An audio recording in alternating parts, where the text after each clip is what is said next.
All right, looks like we are live. Welcome, welcome, welcome, wherever you may be. First of all, Happy New Year. Thank you for watching. This has been their episode 3 of season 2. I don't want to waste any time. I want to get right into this. I'm so excited about my guest today. So much so, like I said, I just want to get right into it. Dr. Gillian Beauchamp. Hope I said that right. It's been a few years since Sure did. yeah. So, Doctor, I'm going to call you Doc, right? Gillian's cool. It's all good. It's cool. Yeah. So Yeah. we were talking offline before we got started. It's been years. In fact, my last memory of you, we both were at TAS at the same time, but so much so it's been so many years that it was actually the old campus. Now, people watching, unless you're from TAS, you have no idea what we're talking about, and that's cool. But yeah, the last vivid memory I have of you, we were both in the Wizard of Oz play, where we were. Your sister was Dorothy, right, Kat? That's right. But yeah, I was in 6th grade and taller than Dorothy, taller than Lion, taller than everybody, and somehow I was cast as a Munchkin. So, but that said, Dr. Gillian Beauchamp, thank you so much for joining us. It's great to be here. Thanks, Ben. Yeah, no problem. No problem. Look, like I said, I want to get right into it. So if you don't mind, if you could just summarize your upbringing, where your family is originally from, where you lived growing up, how your family ended up overseas. You're a doctor, so obviously your college days, med school. I want to give you, just to kind of brag about yourself, as you should. Yeah, I'm turning it over to you, and I just want to sit back and watch this and listen to this too. So yeah, the time is yours. Thanks for doing this. Oh, awesome. Thank you. It's good to be here with you. So let's see that. So I was born in Tokyo to a British father and a dual citizen mother, US and UK. And they started out as people who were doing international business. They met in Hong Kong. And I think when they met, they probably had a pretty quick connection because they both figured out that their parents were both from just outside Edinburgh, Scotland. And so I'm trying to imagine these two young people working in Hong Kong. My mother in Citibank, my father worked for a British shipping company called Swire, and they meet up and figure out they're both from Edinburgh, right? And how wild that must be. It's similar to, Ben, I think you and I, being able to connect, having grown up, overseas together and, met at Taipei American School. And that connection you have with people who understand what it's like to, to live in a place that, where maybe you don't quite fit, right? But you're passionate about living there. And so it's just easy, right? It's just easy. There's no, you don't have to explain easy, yourself. right? I imagine that moment they met. I don't know much about it, but that's my guess that you have this connection, So my dad was raised in the UK, and his parents, his father was in the British military. He's a brigadier general in the British Army, and so was stationed in Egypt. So my dad, as a child, was overseas as a military kid.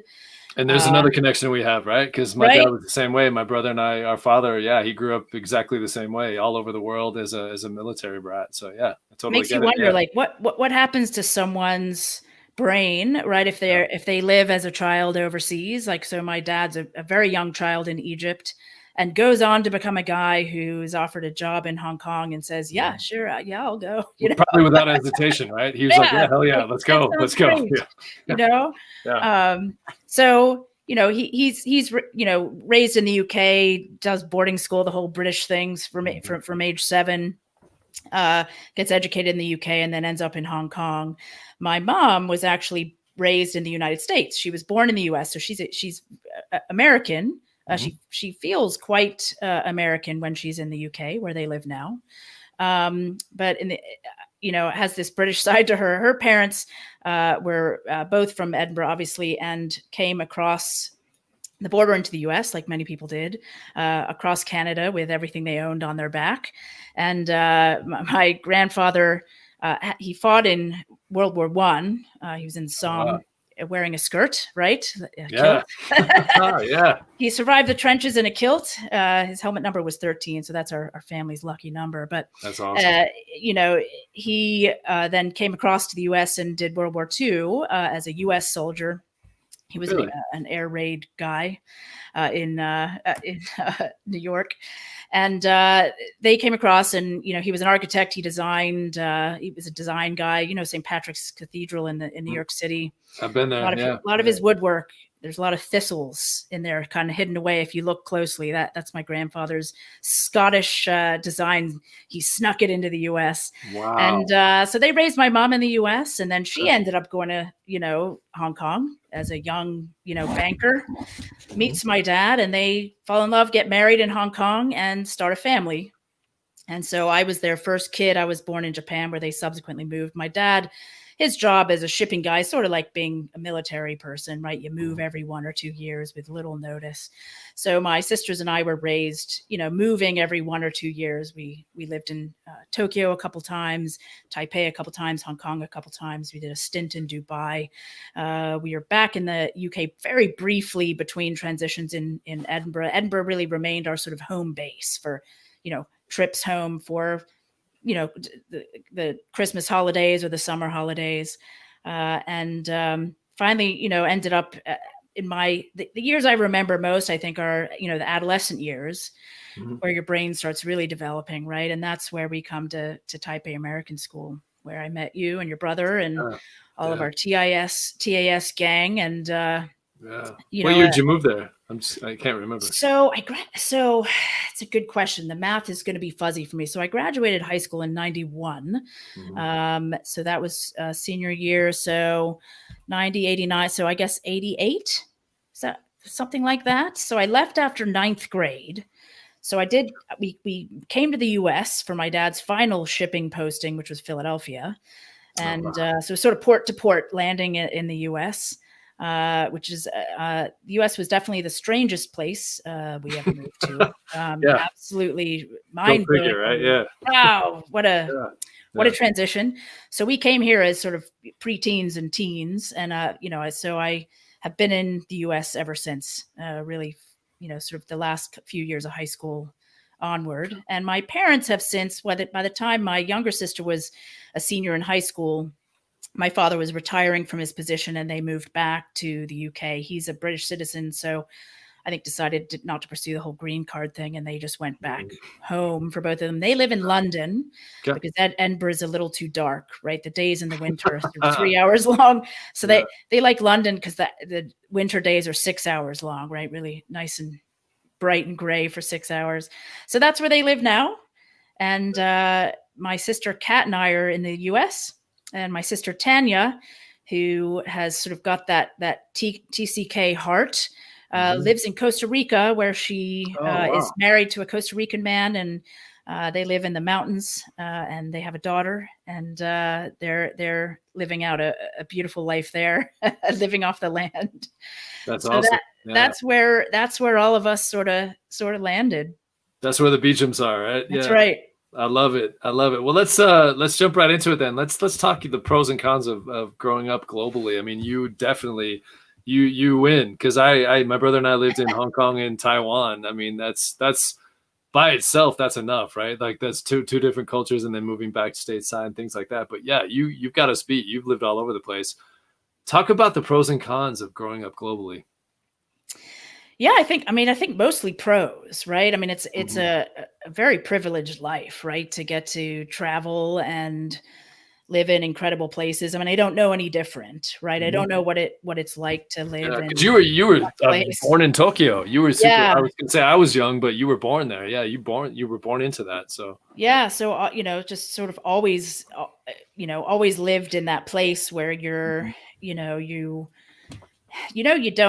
don't quite belong to that culture, right? But that you're comfortable in that role, right? I think one of the pros is that you learn to kind of be open to looking around, taking it all in, doing your best to kind of learn what you can about the culture. My parents are really great about that. I think, every weekend we went to visit a different temple or, look at something local and learn about it and learn the language. And they were very generous about exposing us to the local culture, and that was, I think, a big important piece for them.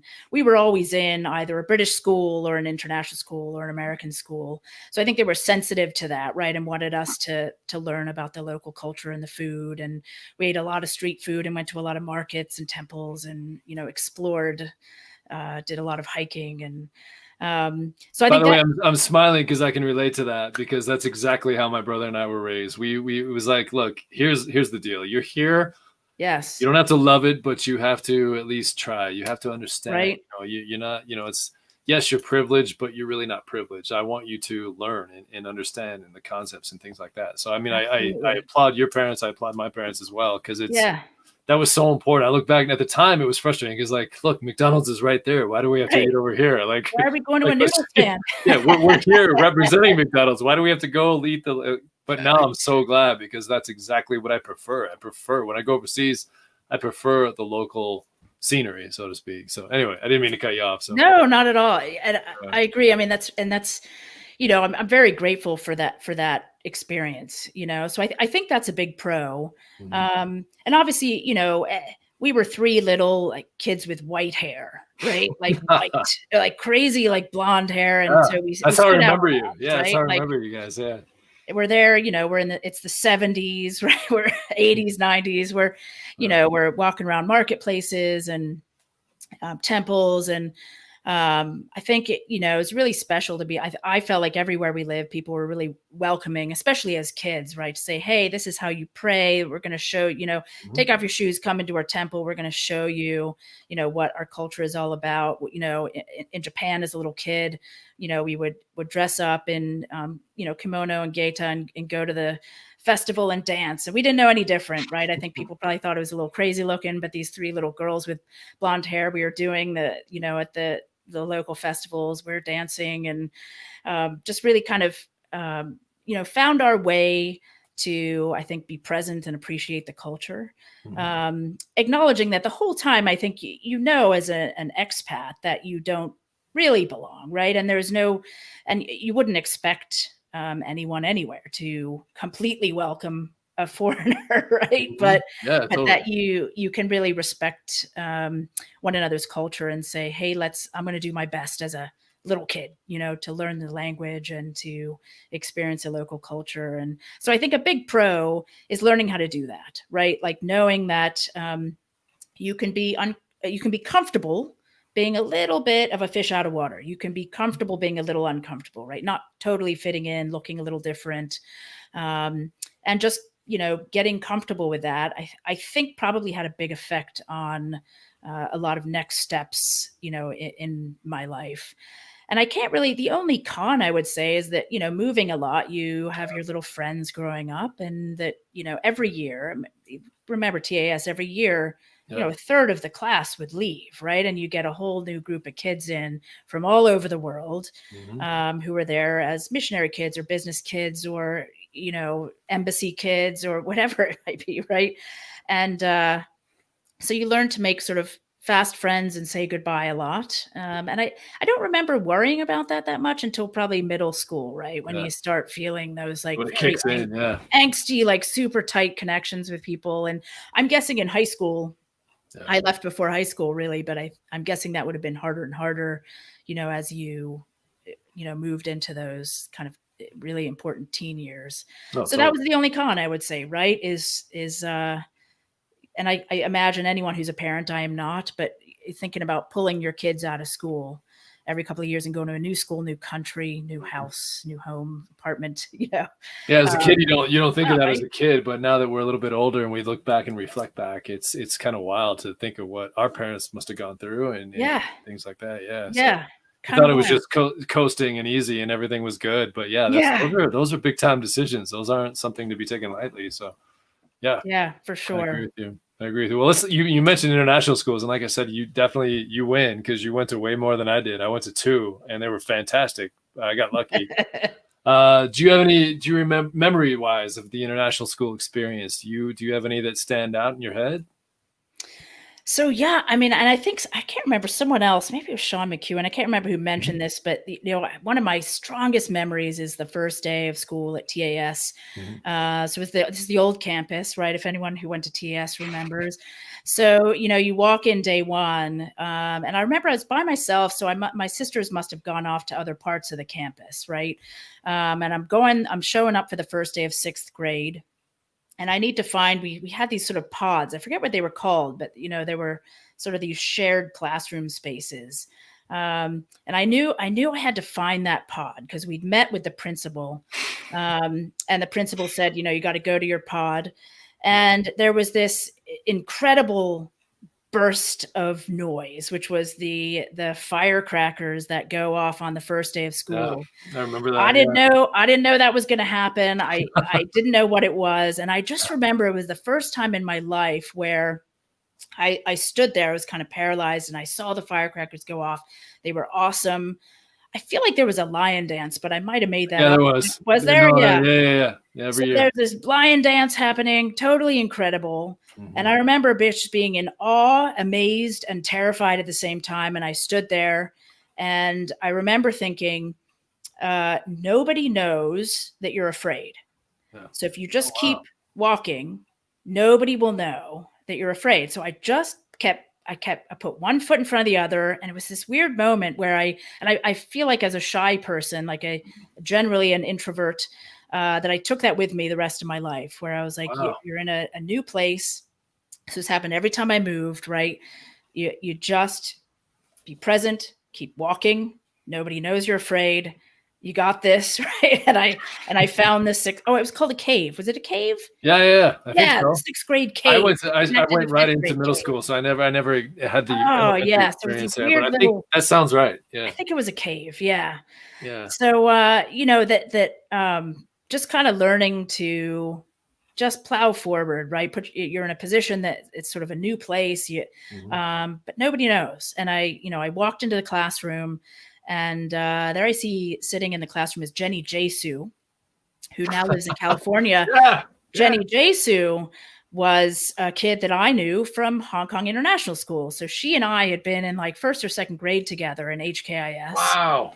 And I looked at her and I said, "Oh, you gave me a Pink Panther." She had come to a birthday party, my little like 1st grade birthday party, and she gave me a Pink Panther. And I was like, "That you gave me the Pink Panther." And awesome.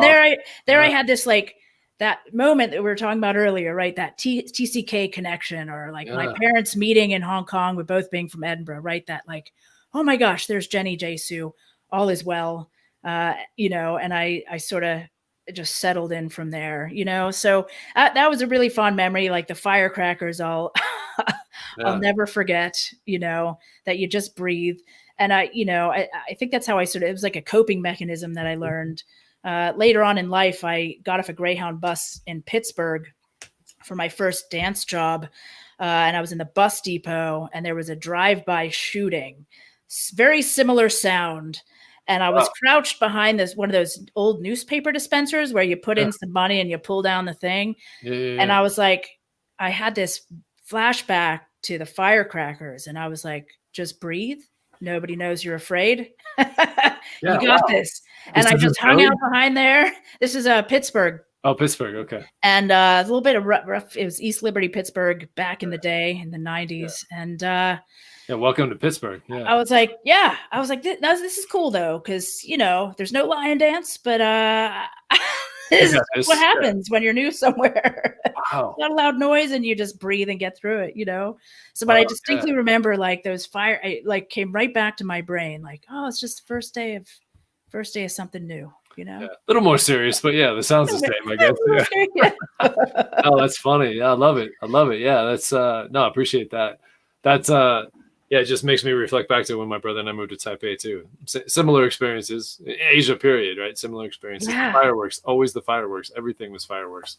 Wasn't that opening a building, opening a school year? No matter what, it was that there was always a firework connection. So. Got to have some fireworks. Yeah. Yeah. Wake up the spirits, right? Yeah. I love it. Exactly. Yeah. With you moved so many times. I mean, I've lived in 27 houses in my life. I counted them a couple of weeks back, but 27 houses. With every move you've had, because I think, like I said, you've got me beat. you had to keep starting over. There's that true connection to TCKs that we always have to start over. You know, we always have to kind of put ourselves out there again. Did that ever get easier? Because you were so, I mean, I was young, but you were born overseas. So did that ever get easier in terms of starting over? So I think, like I said, the hardest move was coming to the US because the US is one of the strangest countries on the planet, I think, as you know, right? It's a very Look, I'm full red-blooded American, right. and I'll fully admit that. Yeah, Yeah. I was going to get into that. You can combine these two questions. That was part of my next question, is talking about that acclimation back stateside. So you talk about just those entirely experiences, that starting over concept blended in with that acclimation process. I mean, I think moving itself is easy, right? Like that I was used to. My parents were pretty smart about it. They were like, hey, there are three of us, right? And we're little kids, so we have all this stuff.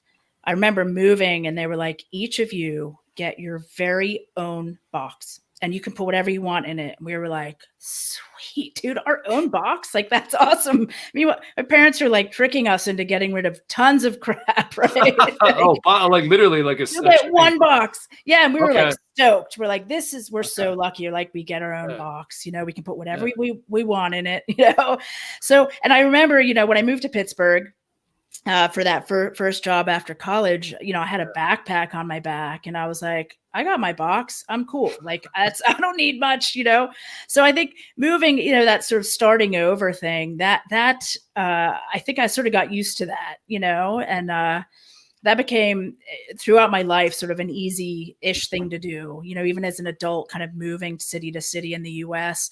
That's never felt that hard to me, right? I think what is challenging, though, is if you move somewhere and you feel like you are supposed to fit in, right? You are supposed to blend and you don't. That is pretty rough, right? Like, if you're moving as an expat, moving from, Hong Kong to Dubai to Taipei to, Japan, back to Taipei, you're never really meant to feel that you totally fit in, right? It's like, oh, I'm comfortable being a little uncomfortable. This is cool, right? I'm okay with this. Moving stateside, we'd never lived in the US. We'd visited a couple times kind of as tourists. Like I said, our home really was Edinburgh, right? For like home leave visits. That's where, both sets of grandparents were. But we'd come once to the US for we went to SeaWorld and whatever the Disneyland or world is that's in California. We had been there totally as tourists. We were just blown away by the US. Yeah. So when we found out we were moving to the US, we were super traumatized. Like, the US has quite the reputation overseas, right? Like, this is back in the day, right? This is the late 80s. We thought, we're like, it's a super violent country. We're going to get shoved into lockers and beat up, right? We were terrified, right? We're going to go to a public school in New Jersey. Yeah. We were absolutely I thought it was going to be a very, very violent place. It is a violent place. Let's be honest. But I was terrified. My sisters and I, do you remember? I think they were the Metcalf Wallachs. They were like these counselors. Taipei, right? This couple. In Boston, I think, I don't know what, I think they were like licensed therapists or something. So we had to do family counseling with them because my sisters and I said, we're not moving to the US. We refused. Oh, wow. My parents were like, that's funny. What are you going to do? Right. That's what. So we had family therapy because the three of us were like absolutely terrified. We're like, we were afraid. There's a racist country. There's a very violent country. And it's interesting because I don't think in the US doesn't have perspective. I think that the reputation of our country is a little rough out there. At least it was back in the day, right? Yeah. We get a lot of tourists to the United States, but a lot of people are afraid to come visit, right? Because the perception is it's a very violent country. So moving stateside, I have a U.S. passport and a British passport. So I'd never really used the U.S. one. We sort of kept that quiet, right? We always had both, but my parents were like, we're using the red passport today. Don't mention the blue one, It's now it's allowed, but back then it was, So I was like, we're supposed to be from the United States on some level, but we've never really been here except to visit SeaWorld. And it's a frightening place and we don't know what to expect. But part of me was like, also 14 years old and was like, I what should I wear so I don't stand out? Priorities, Yeah, and I was like, I remember, the first day of school, I was like, I want to have a really nice outfit, right? So I distinctly remember for the first day of school for 10th grade in a New Jersey public high school, I went to my mom and I said, can I borrow an outfit from you? I want to look nice. So I borrowed an outfit from her. She's like 45 at the time. So imagine how well that went, right? Isn't that, by the way, I got to stop you. Isn't that crazy to think that's our age now? Right? Like, right? If someone borrowed an outfit from me to go to their first day of 10th grade, it's not going to look good, right? So I roll into school in like my mom's jeans. It was a jeans and a denim button-down shirt. I was like, this is the most American outfit I can think of, right? It was horrendous. Like thinking back, like my mom's jeans. Yeah. And I roll into 10th grade in New Jersey, like, yep.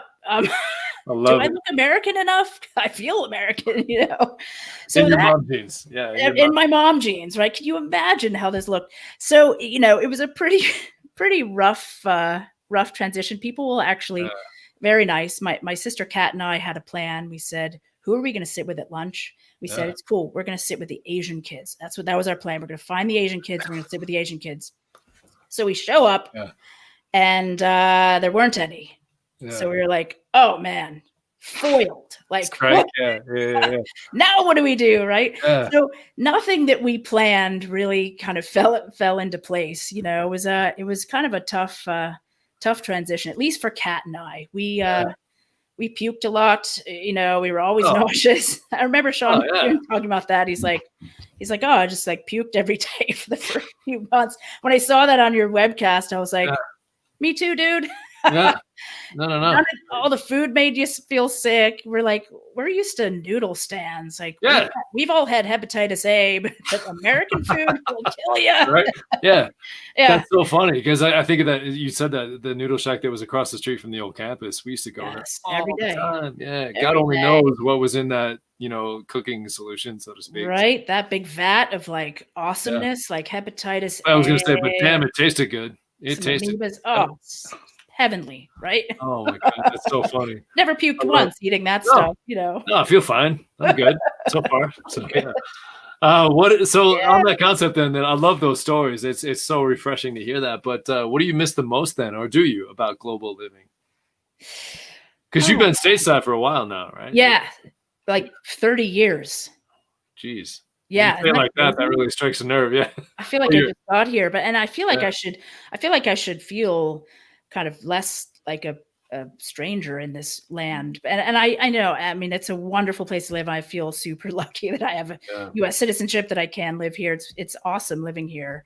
But I think I sort of, because my brain developed mostly living as a TCK, right? Like I thrived on being comfortably uncomfortable, right? Like living in a place where I wasn't meant to belong.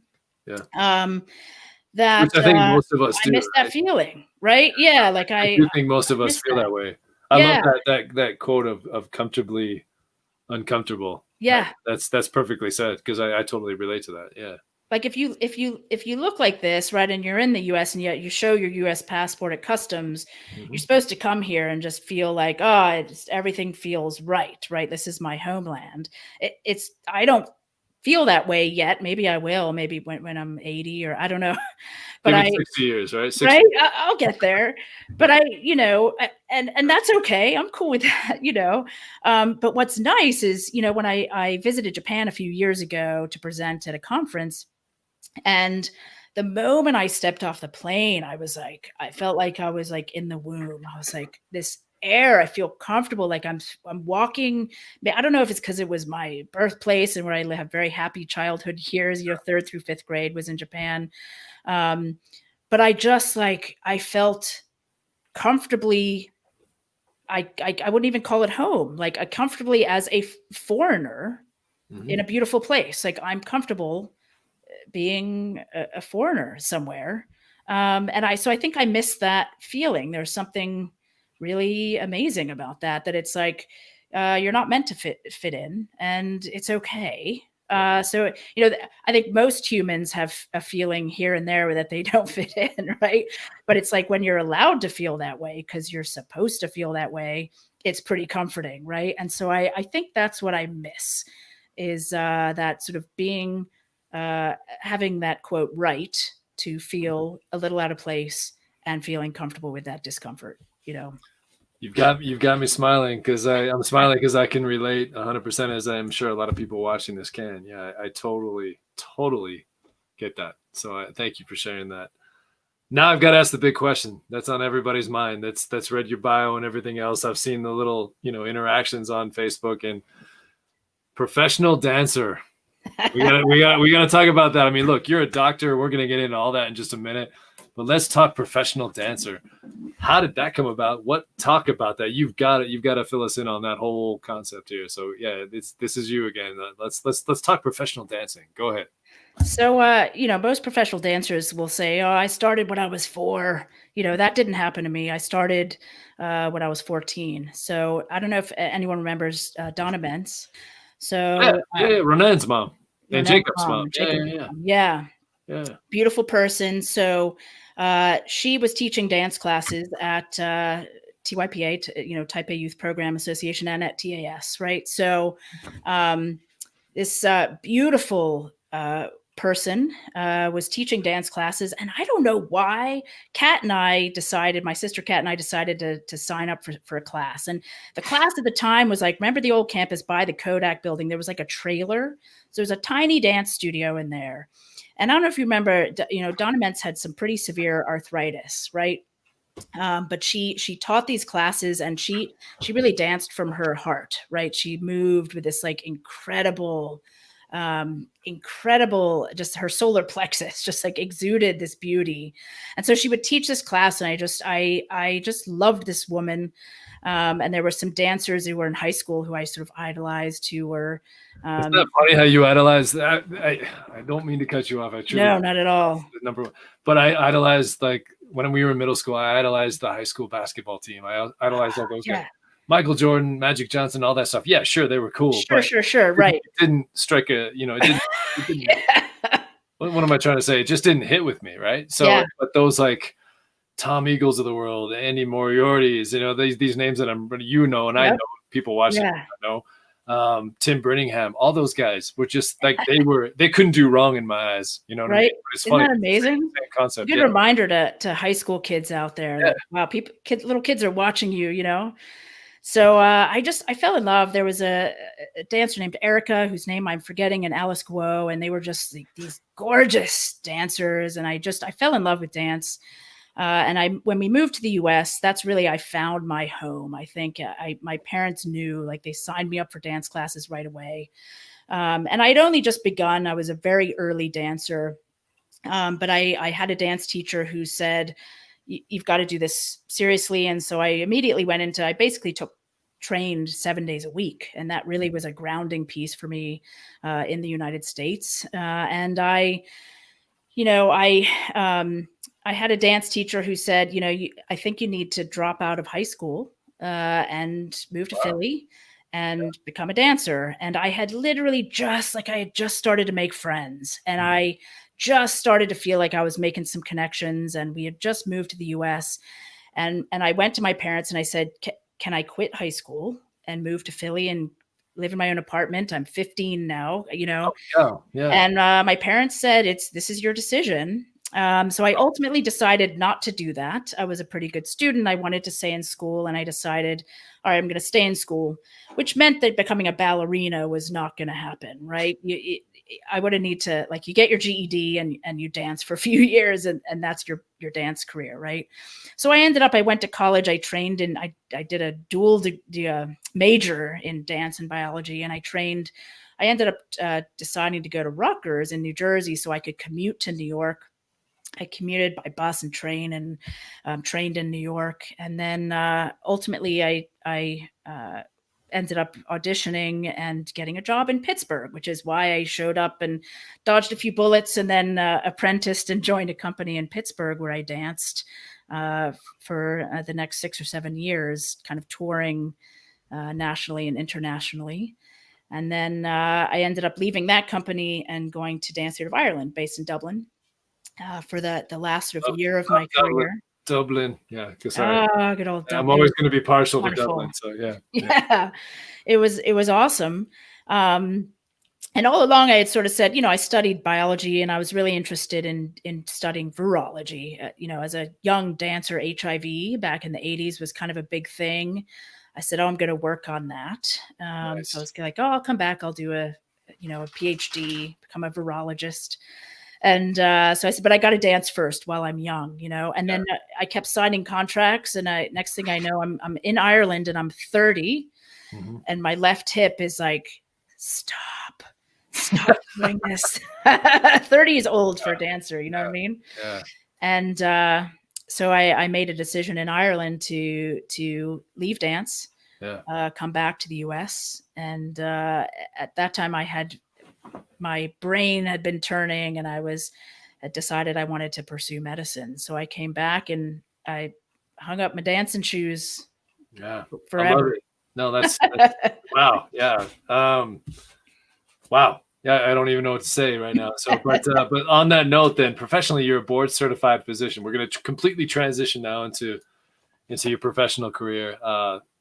But professionally, you're a board certified physician in emergency medicine, medical toxicology, and addiction. Where did that? Have you always had that? You kind of just briefly touched on that, but where was that interest in medicine? Where did that come from? I guess is my question. Yeah, I mean, I think it started with my passion for my plan to study HIV, right? Yeah. As a young dancer / secret scientist. And I think as I toured with the dance company and I did a lot of outreach and teaching at the college level and elementary schools and all over the place, I think I became a bit more comfortable being an extrovert, and I recognized that I was better off, rather than pipetting in a lab, that I was better off kind of interacting with people. And I remember I was in Ireland and I had a really nice kind of decade of dancing professionally. And there was actually a hospital near our studio. And I would hear the ambulances coming in and out. And we would hang out, all the dancers would hang out on the roof, having our dancers lunch, which is a cigarette. And I'm not so healthy. Yeah. It's so healthy. Good job. Anything to suppress the appetite. I'm not a naturally thin person. So, anyway, those were tough days. But anyway, we were out on the roof, having our dancers lunch, and I'm staring off into the distance at these ambulances, and I just couldn't stop thinking about it. I was like, I'm meant to be in there. I'm meant to be in that hospital. I don't know. I just knew it. And so when I left Ireland and came back, I just signed myself up as a 30-year-old. I had completed college, but it had been a decade, so I had to start over. So I got a hoodie that wrapped really tight so I could hide. I sat in the back row, all these 18-year-olds in chemistry and bio and physics and all the beginners sort of pre-med stuff. And I just sat quietly in the back and worked really hard. And I love that. Became an EMT, and I just sort of did some stuff to get ready for being an old med student. There's no shame in that. That's actually, I love that story. That gives me hope. So I love that. No, well, kudos to you, first of all. But now I gotta flip this, because it's I'm sure the people that are watching in general right now, life in general, you're an ER doc who's, I'm sure, seen your fair share of everything. But this COVID thing, you knew we were going to talk about this. Do you see an end to this? What's your experience with it right now? I mean, feel free to just be truly, you're someone who is on the front lines. By the way, I applaud you for that. Thank you. But just talk about your COVID experience and what we should know, maybe what some of us just still don't get, all that. Talk COVID. Yeah, COVID's a tough one, man. It's been a rough year for sure. It's been a steep learning curve. And I think the most important message I have as a physician kind of in the midst of this is that the best message we can share is I think being truthful with the community, that we are flying by the seat of our pants, that we don't have all the answers, that we're doing our best. And I think some of the mistakes that have been made in terms of, government leadership, hospital leadership, have been pretending that we know what's going on when we don't. People are not dumb. They know when you're making stuff up, whether you're that, leadership at the CDC or legislators. It's like, you can't BS the public, right? None of us are dumb. Mm-hmm. So my favorite approach to leadership is just to be honest and to say, look, let me tell you what I know. Let me tell you what I don't know. And let me try to figure out what it must be to be in your shoes. Right. And I think that's a TCK thing too, right? Where you meet someone and you say, I don't know much about you.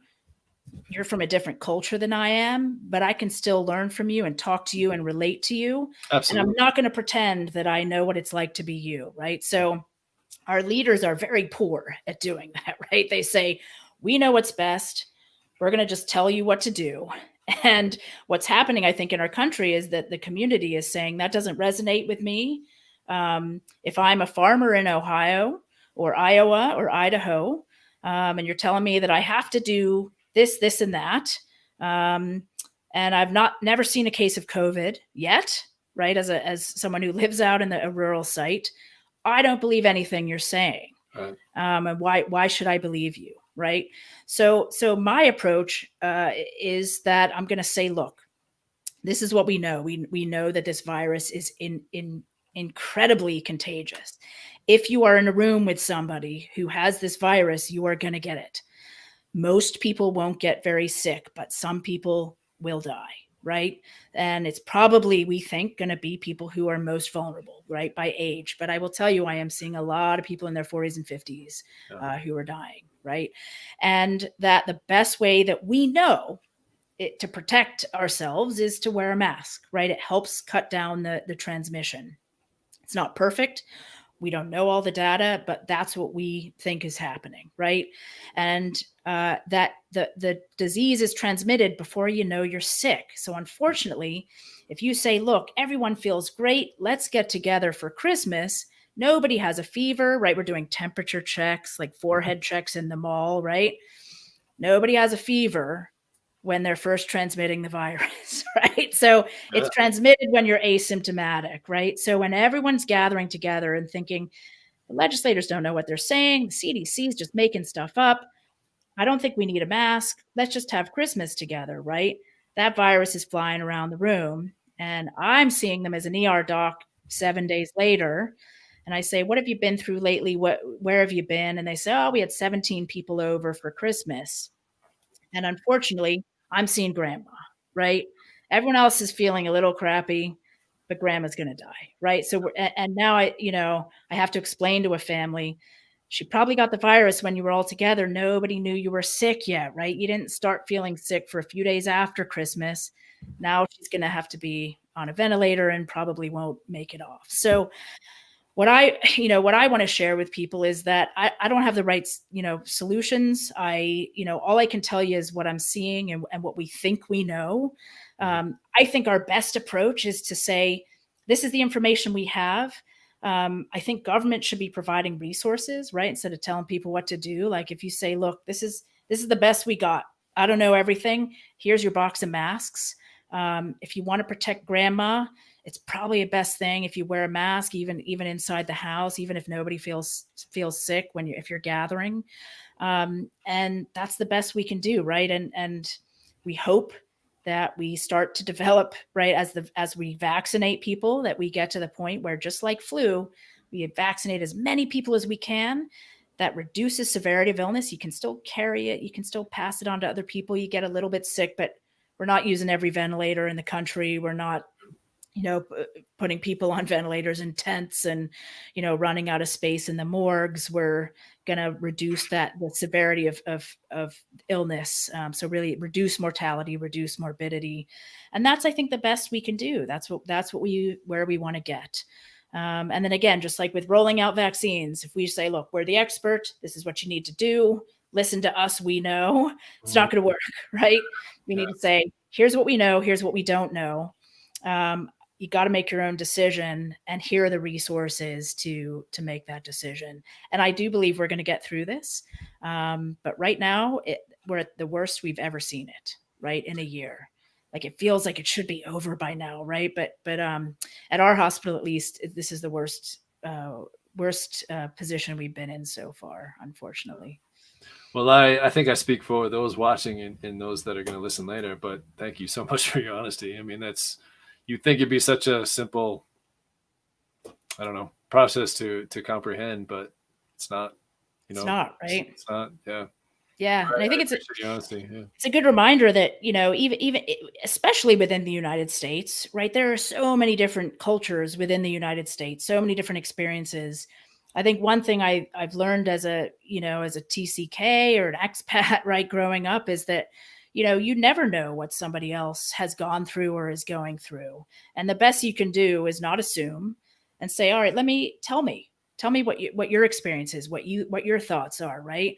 And so if we can acknowledge that in the United States, there are as many cultures as there are individuals, right, who have layers and layers of different experiences, and that everybody's going to perceive this information in their own way. There are millions of people who've never seen a case of COVID, right? They've never seen someone get sick. So why would they take this seriously, right? Right? If you say, well, tell me what you've lived through, it's like, well, I'm a farmer in rural Pennsylvania. I've never seen anyone get COVID. It sounds made up to me. Why should I wear a mask on my farm? Right? It's like, well, of course, right? And so, I think it's about sort of one person at a time saying, hey, let's take a step back and try to understand what people's perspectives are. Everybody's got a different perspective on this, and say, look, I'm going to give you some information and some resources, and I'm going to understand that your perspective is going to be a little different than mine or anyone else's, Yeah. Well, I respect the hell out of you, and I definitely appreciate you. Thank you. Thanks, for sharing that. I appreciate the honesty. On that note, then, I just want to kind of transition a little bit. Fascinated with your medical skill set, obviously. And I talked to you about this. I have 1,000 questions. I'd love to hear your stories about the, just ER stuff, but we don't have time for that. But I want to talk about another serious matter in which you're so knowledgeable of. But, I'm intrigued by your toxicology and your addiction specialties. If you don't mind, please talk about that. What was that? I guess what I'm saying is, what got you involved with all that stuff? How did that happen? What are we facing here? Because that's just as COVID's one thing, but this is a whole another crisis we're facing. And I want you, especially someone who faces this day in and day out, to kind of talk about this. Yeah, I think, as an ER doc, it's kind of like, we come as you are.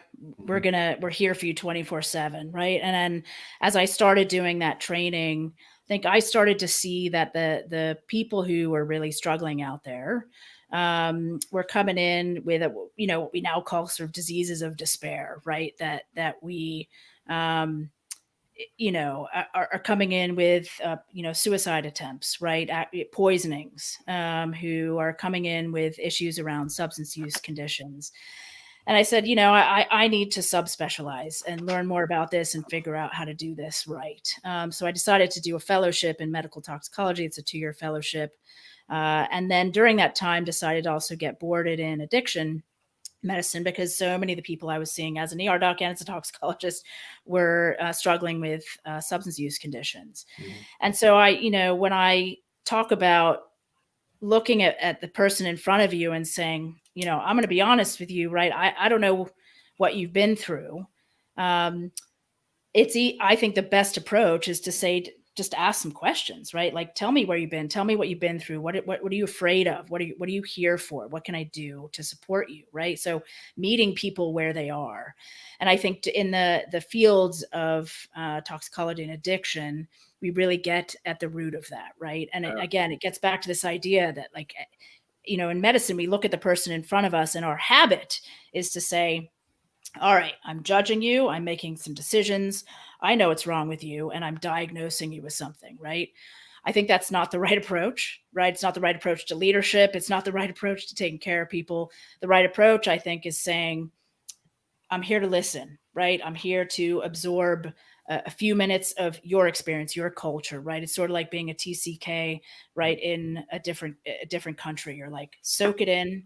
Let me absorb a little bit of this experience, right? Even though I can't understand completely that culture or that person in front of me, I want to be open to try to pull what I can out of that person and say, tell me, right? Tell me what you're going through.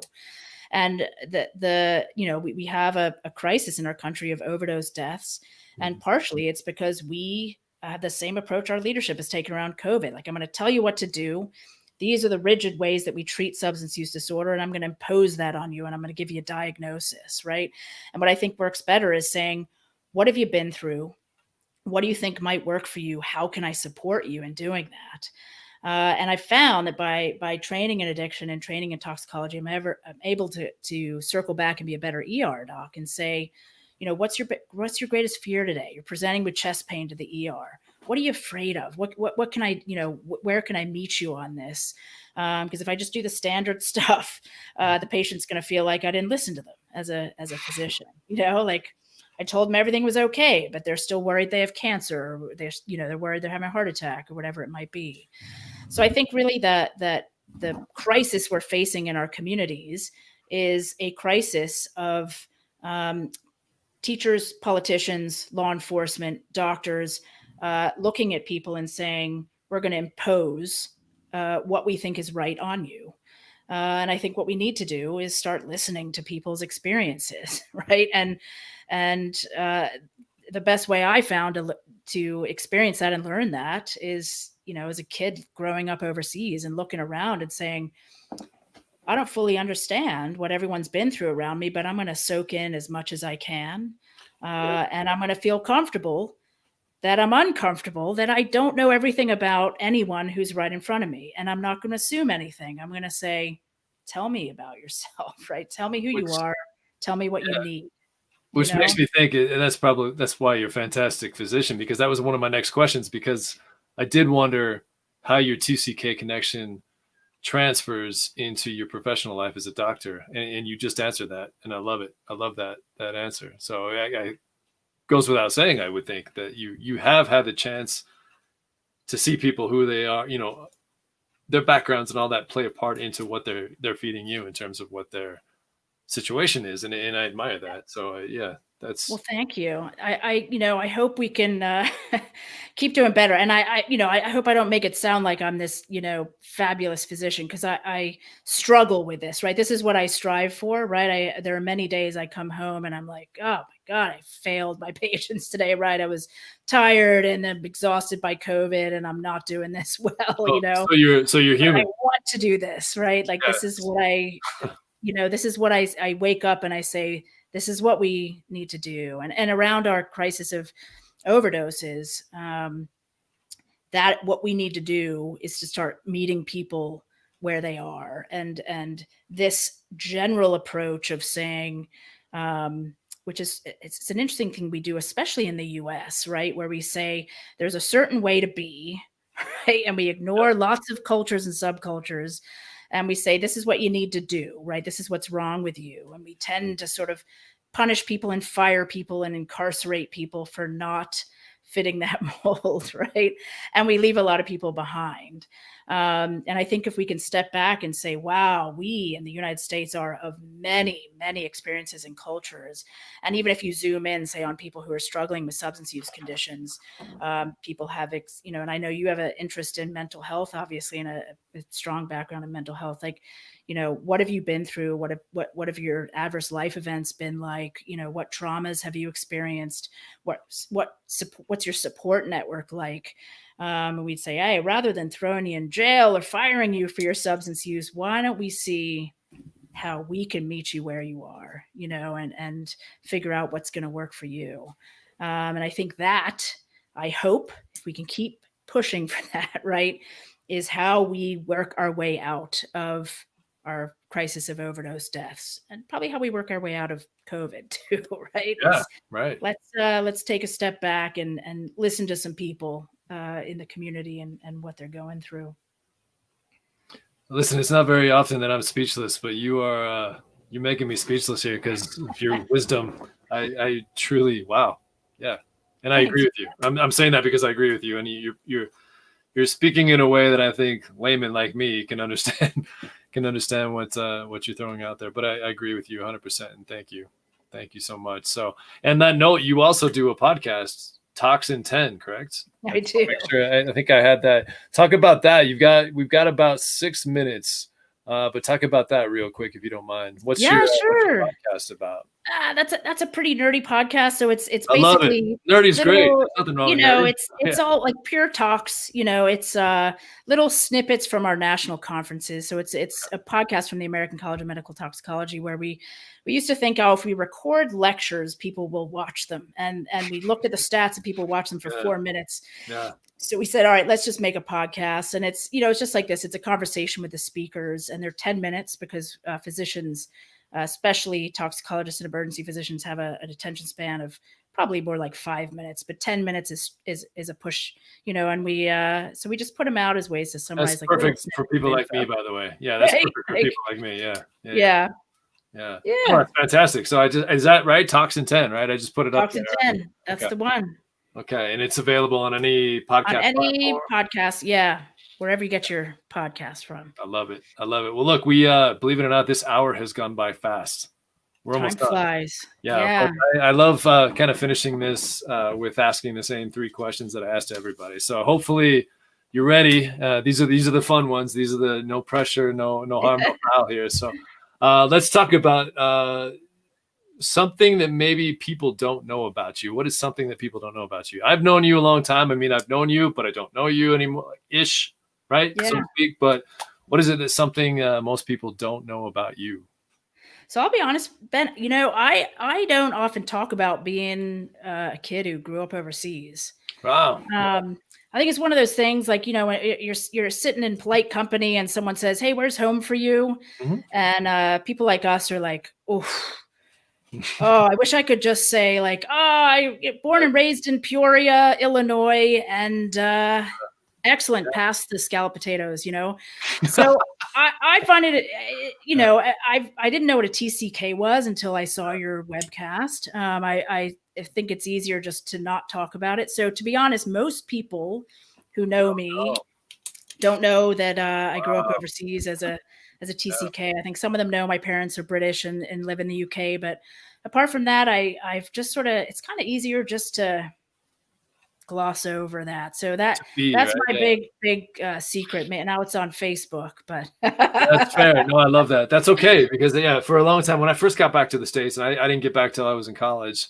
that was my thing. Like, this is me, take it or leave it, right? And then it's funny you say that, because it was a situation where after a while you do get kind of tired of, not tired, but you just it I don't know, it builds on you, and it kind of wears on you that you have to keep explaining yourself. And so it is a lot easier sometimes to just say, look, nowadays people ask me, unless they truly, if I can get that vibe of that they really do want to know who I am as a person, Boise, Idaho. That's where I'm from. There you go. Piece of right past the P. Boise State, graduate.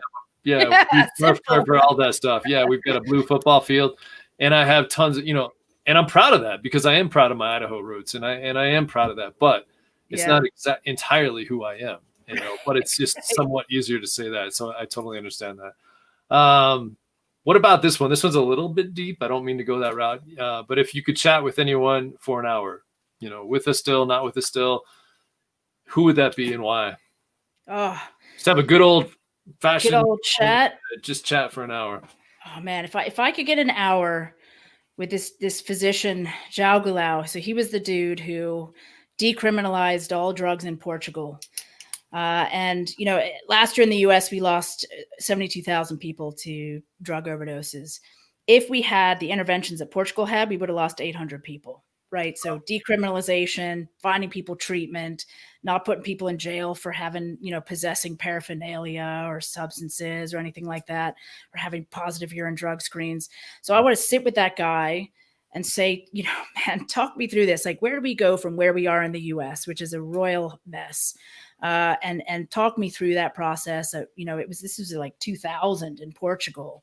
It's been a long time now where people are living and living well, right, and not dying from substances. And give me an hour with that guy, I would be in absolute heaven. That guy's my idol. I love it. I love it. Great answer. Where do you still want to travel to?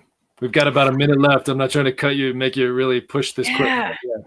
So, man, my hubby and I talk about this a lot. Right now, I got to admit, I'm kind of a homebody because I work a lot, and I want to time with my dogs and husband, right? Yeah, so I feel like I should have the travel bug as a TCK, but I don't right now. But I still, he and I would love to travel back across lots of parts of Europe, and I would always love to go back to Japan. Never been to Australia or New Zealand, so those are 100% on. You just need a long time to be able to get there. I need a couple days off in a row, right? No doubt. So yeah, lots on the bucket list as I move through my career and get some time.